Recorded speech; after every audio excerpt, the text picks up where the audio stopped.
আল্লাহ তুই দেখিস। এরপরে যখন চোখের হাওয়ারও দেখা যায় না, এই ঘটনার পরে আমার চোখের হাওয়ারও কমিয়েছে। আর কি করতাম আমি কোনোবার ক্ষতি করে তাহলে আমার বান্ধে নেই।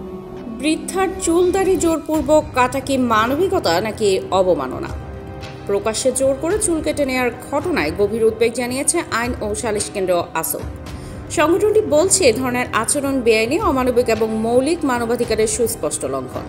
গতকাল বৃহস্পতিবার এক বিবৃতিতে আসক জানায়, সম্প্রতি সামাজিক যোগাযোগ মাধ্যমে ছড়িয়ে পড়া এক ভিডিওতে দেখা গেছে কয়েকজন ব্যক্তি প্রকাশ্যে এক পথচারীর মাথার চুল জোরপূর্বক কেটে দিচ্ছেন। সংগঠনটির মতে এমন ঘটনা শুধু মানবাধিকার লঙ্ঘন নয়, ব্যক্তির মর্যাদার উপরও সরাসরি আঘাত।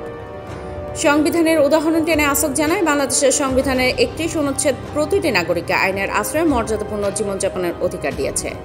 32 অনুচ্ছেদ জীবন ও ব্যক্তি স্বাধীনতার নিশ্চয়তা দিয়েছে এবং 35 অনুচ্ছেদ নিষ্ঠুর, অমানবিক বা অবমাননাকর আচরণকে স্পষ্টভাবে নিষিদ্ধ করেছে। তাই প্রকাশ্যে কারো চুল কেটে দেওয়া সম্পূর্ণ বেআইনি।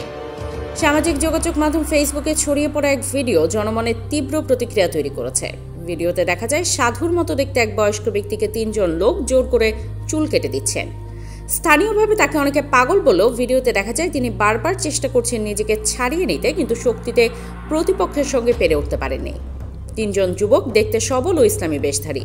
তাদের পরিচয় এখনও নিশ্চিত নয়। ধারণা করা হচ্ছে তারা কোনো সংগঠনের হয়ে কাজ করতে পারেন। তবে তারা যেভাবে ওই বয়স্ক মানুষটির চুল ও দাড়ি ধরে টেনে কেটে দিয়েছিলেন তা সামাজিকভাবে নিন্দনীয় এবং অমানবিক আচরণ হিসেবে দেখা হচ্ছে। ভিডিওটিতে স্পষ্ট শোনা যায়, নির্যাতনের শেষ দিকে ওই মানুষটি অসহায়ের মতো বলছিলেন, আল্লাহ তুই দেখিস। অর্থাৎ বিচার তিনি তুলে দিচ্ছিলেন স্রষ্টার হাতে। সমাজের নিপীড়িত মানুষের মতোই তার ভরসা ছিল একমাত্র আল্লাহর কাছে।